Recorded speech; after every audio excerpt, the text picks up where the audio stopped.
교육환경 변경 전학이라는 제도가 있다는 것을 학교에서는 왜 알려주지 않는 거죠? 그리고 왜 이제 말하는 건데요? 정원이 꽉 찼다는 것도 이제는 약간 좀 신빙성이 떨어지고 있습니다.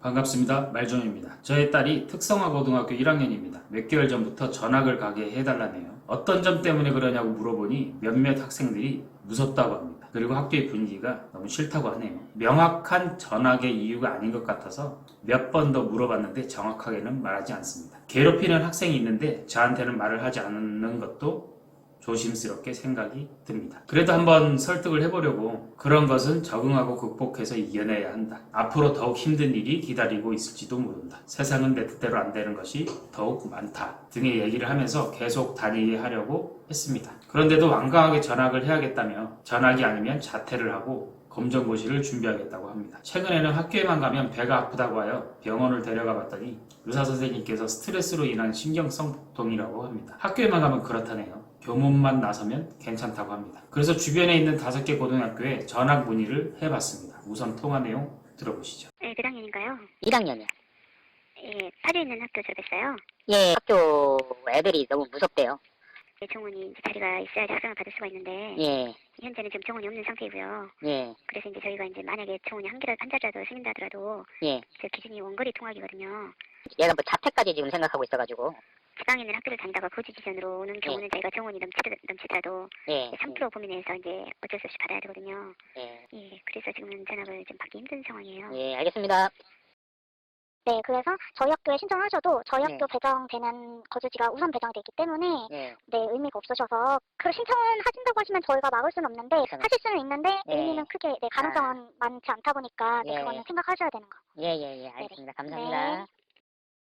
저희가 지금 관내 중학교 졸업한 학생에 한해서는 예, 2학기 시작 전에 전입 추첨을 했어요. 예, 그래서 현재 대기 인원이 15명 정도가 있거든요. 예, 네, 그래서 지금 접수를 하게 되면 16번째가 되는데 예. 우선은 우리 학교 전입 가능한 주소지가 아니기 때문에 후순위로 또 밀리세요. 아, 16에서도 또 후순위로 밀린다고요? 네, 그러니까 그렇죠. 만약에 근거리 또, 있는 학생이 네. 또 신청을 하면 17위가 되는 거네요. 네네. 아, 거의 그럼 지금 전입 가능성은 15명은 전부 다 그쪽인 거예요? 각 근거리인 네네, 거예요? 네. 알겠습니다. 감사합니다. 네. 1학년 자리가 전혀 없어요. 없어요? 네. 아. 그러면 이렇게 저희가- 신청서 넣어놨다가 이렇게 순위 뭐 이런 식으로 들어갈 수도 없는 건가요? 저희가 지금 대기자도 10명이 넘어서 예. 사실상 의미가 없거든요. 그래서 저희가 대기도 안 받고 있긴 해요. 예, 알겠습니다. 네. 네, 지금 뭐 정원이 다 찼다고 안 된다고 해가지고 전화를 한번 드려봤습니다. 네. 주소지가 어디세요? 지역 학생은 저쪽에서 받을 수가 없어요. 받을 수가 없어요? 저희 구역에 있는 학생들을 받아야 되기 그럼 때문에 그쪽으로 전입 신고하면 되나요? 이사를 하셔야죠. 그러면 그 지역에 살고 있으면 가능한 한 거예요? 그렇죠. 지금 이사를 티오는 하면 있어요? 가능하죠. 딱 3자리밖에 없어요, 지금. 세 자리요? 더 가까운 데로 가셔야 되니까 그건 잘 알아보시고 집을 알아보셔야 돼요. 근거리 원칙이라서 그래요. 그다음에 전 가족이 다 이사를 하셔야 돼요. 전 가족이요? 예, 전 가족. 잠깐만, 아버님만 오셔도 안 되고 어머님만 오셔도 안 되고 전 가족이 다 등재된 등록. 네. 아니 그렇게까지 해야 되는 이유가 뭐예요? 난 이제 이해가 안 되네. 네. 스트레스 때문에 그 만성 복통까지 있는데 예. 예, 그렇게까지 규율을 정해가지고 해야 되는 그러니까 아빠까지 그거는 깨서 정한 게 아니라 경기도 교육청에서 정한 원칙이라서 예. 그거는 경기도 교육청. 그럼 경기도 교육청에다가 전화해보면 되나요? 그 필요한 서류는 경기도 교육청에서 아니요. 지금 이런 그 규제 같은 것들이요. 다른 학교들은 정원이 꽉 차서 전학이 안 된다 하니 어쩔 수 없지만 마지막에 통화한 학교는 정원이 3명이나 여유가 있는데도 근거리가 원칙이라며 안 된다고 하네요. 그리고 온 가족이 이사를 하고 전입이 돼야 하며 이사를 하는 곳이 다른 학교보다 가까워야 하니 이사할 곳을 잘 알아보라고 합니다. 지인분들 중에 그 학교와 매우 가까운 곳에 거주하시는 분이 계십니다. 저희 딸이 전학을 하려고 하는데 온 가족이 형님 댁으로 전입신고를 하면 전학이 가능하다고 합니다. 라고 말씀드리면 거절하실 분도 아닙니다. 그런데 그렇게까지 하기는 싫으네요. 종합해서 얘기를 해보면 위장 전입을 하면 전학이 가능한 거네요. 결론적으로 보면 의도하지는 않았지만 그 학교에서 위장 전입을 유도한 것이 되는 것입니다. 통화를 하다 보니 너무 이상해서 이런 것은 누가 정한 것이냐고 물어보니 교육청에서 정했다고 합니다. 그래서 교육청으로 전화를 해봤습니다. 통화 내용 들어보시죠. 경기도 같은 경우에는 전가족이 주소지가 다른 시로 이전이 되셨을 경우 전화 신청이 가능하십니다. 혹시 이사 계획 있으신 걸까요? 그게 아니고요. 네. 학교에서 애들이 막 담배 피고 문신하고 그래가지고 무서워서 학교를 도저히 못 가게 돼가지고 만성 복통이 생겨가지고 계속 병원 다니고 있고요. 네. 네. 근데 지금 제가 근처에 학교들을 다 해봤는데 다 지금 네. 말씀하신 것처럼 뭐 온 가족 이사를 해야 되고 뭐 이혼을 했으면 이혼 반려 서류를 제출해야 되고 이거 너무 규제가 너무 심한 거 아닌가요? 이거 아예 그냥 전학을 못하게 이렇게 규제를 해버리면 방법이 없잖아요. 지역이 어느 시이십니까? 예, 파주시에요. 파주, 그러니까 말씀하신 부분처럼 파주 예. 지역은 예. 학교장 전용으로 학생을 선발하는 지역이다 보니 예, 그 이제 학교에서 허가를 해주셔야 예. 뭐 경기도는 이제 관내에서 예. 주거 지정이 되지 않은 경우에는 관내에서 원칙상 전학은 불가하십니다. 불가합니다만 예. 학교에서 안 받으신 것처럼 혹시나 학교에서 전학을 예. 허용하실 수도 있어서 예. 학교로 문의를 하셔서 전학 신청을 하실 수밖에 없습니다. 그러니까 지금 제가 뭐라고 원하는 게 그거예요. 이게 너무 규제가 심하니까 이거 어떻게 방법이 없냐 이거죠. 물어보는 거죠. 그러시면 경기도교육청에 담당자를 좀 조회해서 안내 좀 도와드려 보겠습니다. 예. 기다려주셔서 감사합니다. 지금 담당 부서로 연결을 도와드리려고 했는데요. 담당자가 지금 현재 통화 중입니다. 예. 불편하시겠지만 잠시 후 다시 한번 문의 부탁드립니다. 잠시 후에 전화를 하라고요? 그냥 전화번호를 알려주세요. 번호 안내해드릴까요? 예.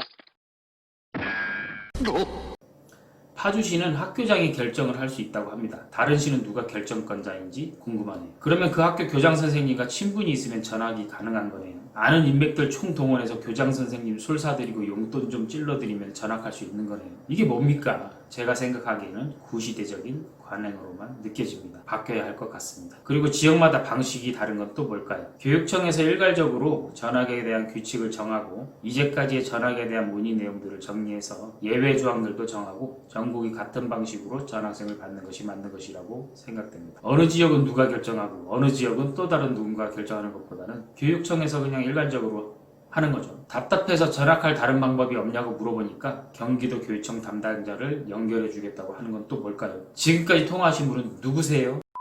요 정도까지만 1차 상담하시는 분인 것으로 추정이 됩니다. 그래서 본 담당자와 통화를 했습니다. 통화 내용 들어보시죠. 정원이 없는 데는 이해하는데 마지막으로 정원이 3명이 있다는 학교. 근처에 어떤 학교 말씀하세요? 예, 그 학생은 원칙적으로 전학의 대상은 아니세요, 아버님. 그러니까 학생이 지금 이제 복통이 있고 전학을 하시려는 거는 무슨 말씀인지는 알겠는데 예. 학생은 원칙적으로 전학의 대상이 아니시기 때문에 예. 해당 학교에서 결혼이 있건 없건 간에 전입학 허가를 받지 못하시면 전학은 어려우세요. 그러니까 그게 원칙이잖아요. 네? 예. 그 만약에 얘가 진짜 저한테는 말 못해가지고 무슨 괴롭힘을 당하고 있다. 뭐 그런 상태에서. 아, 그게 아니고요, 아버님. 예. 그러니까 원칙은 뭔지 알겠어요. 알겠는데. 네, 아버님, 그러시면요. 예. 저희가 예외적으로 인정되는 교육환경 변경 전학이라는 게 있어요. 예. 그거는 학교에서 학생이 전학을 가야 할 필요가 있다라고 인정을 해서 지금 학교에서 다니는 예. 학교에서 예. 학부모님께서 말씀하시는 복통이 있고 예. 전문의 진단서 예. 그리고 우울증이 예. 있다 이런 거 예. 정신의학과적 진단서 예. 그리고 상담을 받았다는 상담 기록들 예. 이런 거를 지금 해당 학교로 증빙을 하셔서 예. 그 자료를 가지고 예. 학교에서 학생의 전학을 협의해 주는 거예요. 예. 학교에서 지금 학교에 학교에서 해줄 수가 예. 있어요, 그거를? 아, 그러니까 지금 그게 학교에서. 근데 그렇다고 해서 예. 고등학교에서 그 필요성을 느낀다고 해서 예. 받는 학교 쪽에서 그 협의에 꼭 응하진 않을 수 있어요. 다만 예. 학교에서 요청을 하시기 때문에 뭔가 예. 학교에서 인정하신 거기 때문에 뭔가 예. 협의 내용은 예. 학부모님 개인적으로 그냥 말씀으로만 알아보시는 것보다는 예. 조금 더 이제 전학하기가 수월하실 수는 있겠죠. 예. 그러니까 지금 담임 선생님한테 예. 학생이 몸이 좀 안 좋은 것 같고 좀 정신적으로 힘들어하는 것 같고 이런 부분 한번 상담해 보시고 예. 그래서 뭐 전화. 따돌림을 받는지 예. 그런 거는 담임 선생님께서도 조금 더 가까이서 그렇죠. 지켜보실 수 있는 부분이니까 예. 그런 부분에 대해서 한번 상담을 해보세요. 그런 거 갖고 그런데 말고. 단순히 죄송한데요, 아버님. 예. 저희가 알기로는 그런 복통이나 그런 부분에 있어서는 전학은 좀 어려운 걸로 알고 있어요. 정신적으로 예. 많이 힘들어서 예. 상담을 많이 받거나 예. 정말 학교에서 그 기록을 보고 이 아이는 정말 전학이 필요하다라고 판단을 하면 교육환경 변경 전학 추천을 해주실 거예요. 예. 그러니까 그거는 담임 선생님이랑 상담을 해보셔야 돼요. 교육 환경 변경 변경 전학. 예. 네. 예, 잘 알겠습니다. 감사합니다. 네. 교육환경 변경 전학이라는 제도가 있다는 것을 학교에서는 왜 알려주지 않는 거죠? 그리고 왜 이제 말하는 건데요? 그리고 사실 정원이 꽉 찼다는 것도 이제는 약간 좀 신빙성이 떨어지고 있습니다. 이런 상담 전화 많이 받아봤을 거잖아요. 통화 초반부에 조금만 들어보면 이 학생은 이 제도가 필요하겠구나 라고 판단하고 바로 알려주면 되는 거 아닌가요? 꼭 목소리 높이고 성질 부려야 말해주는 히든카드 같은 것인가 봅니다. 교육 환경 변경 전학을 하려고 하면 첫 번째, 담임 선생님에게 전학을 해야 하는 이유를 말합니다. 두 번째, 담임 선생님이 전학이 필요하다고 판단되면 관련 서류들을 제출한 후 학교장의 승인을 받습니다. 세 번째, 전학을 가고자 하는 학교장에게 승인을 받습니다. 네 번째, 최종 보스인 드래곤볼의 손오공을 깹니다. 무슨 게임에서 관문 통과하는 것과 비슷하네요. 담임 선생님에게 통과해야 하고 교장 선생님에게 통과해야 하고 전학 갈 학교의 교장 선생님에게도 통과를 해야 합니다. 이 세 가지를 모두 통과하는 것은 대학 입시보다 훨씬 어려울 것 같습니다. 차라리 아까 말씀드린 것처럼 인맥을 동원하는 것이 더 수월할 것 같습니다. 반박할 수 있는 증거 자료라든지 있으면 그걸 보내줘요. 그런 게 없어요 지금 저희한테. 기소 의견이라든지 불기소 의견 통지를 받은 거 있으면 그거를 보내주고 언제부터 언제까지 몇 회에 걸쳐서 얼마를 입금한 거 그거를 좀 정리해서 주시고 그 비행기값이라고 해서 보내준 부분에 대해서 추가 증거로 할 수 있는 자료 있으면 그걸 보내줘요. 갑자기 왜 고 최숙현 선수의 통화 내용을 보여드렸냐면요. 이 통화 내용과 내용은 다르지만 이상하게도 공감이 됩니다. 될지 안 될지도 모르는 것에 매달려야 하는 점은 같네요. 최종으로 정리를 해보겠습니다. 무분별한 전학을 방지하기 위해 규제가 있어야 되는 것은 맞습니다. 하지만 지역마다 다른 규제와 다른 권한은 틀린 것 같습니다. 교육 환경 변경 전학은 3단계나 거쳐서 거의 희박한 것보다는 전학이 필요한 학생을 위해 실질적으로 전학을 할 수 있게 해주는 제도가 되어야 할 것 같습니다. 그리고 학부모가 학교에 문의를 하면 이런 제도가 있다는 것을 알려줘야 할 것입니다. 그리고 마지막으로 통화를 한 학교처럼 그 학교는 정원이 3명이 있고 가까운 곳에 있는 학교는 정원이 꽉 찼는데 이사를 온 곳이 정원이 꽉 찬 학교가 조금이라도 더 가까우니 전학이 안 된다는 이런 웃기지도 않는 개그는 없었으면 합니다. 지금도 저희 딸은 눈만 마주치면 전학을 얘기하는데 답답하고 어떻게 해야 하나 싶어서 말 좀 해봤습니다. 코로나 때문에 선생님들과 교육청 관계자분들 고생이 많으신 것 알고 있습니다. 하지만 잘못된 것은 바로잡아 주셨으면 합니다. 비슷한 상황으로 전학을 해보셨거나 전학할 수 있는 방법을 알고 계신 분은 댓글 부탁드립니다. 마지막으로 구독을 제대로 하는 방법을 알려드리겠습니다. 구독 안내 보시죠. 구독하는 방법을 설명드리겠습니다. 폰과 PC 모두 똑같습니다. 영상의 우측 아래 빨간색 구독 버튼이 있어요. 터치하시면 버튼이 회색으로 변합니다. 그러면 구독은 된 상태입니다. 구독 버튼이 회색으로 변하면서 버튼 우측에 이렇게 종 모양이 생깁니다. 종을 터치하시면 이렇게 3가지 메뉴가 나오는데요. 가장 위에 이 전체를 터치하시면 종이 울리는 듯한 모양으로 바뀝니다. 그러면 말좀이 새로운 영상을 올릴 때마다 알림을 받으실 수 있습니다. 가끔씩 구독하면 돈이 드냐고 물어보시는 분들이 계십니다. 1원도 안 듭니다. 신문 구독이 아니거든요. 아마도 신문 구독의 구독과 같은 단어라 돈이 된다는 생각을 하실 수도 있을 것 같습니다. 항상 건강하시고 행복하세요. 끝까지 시청해주셔서 대단히 감사합니다. 말좀이었습니다.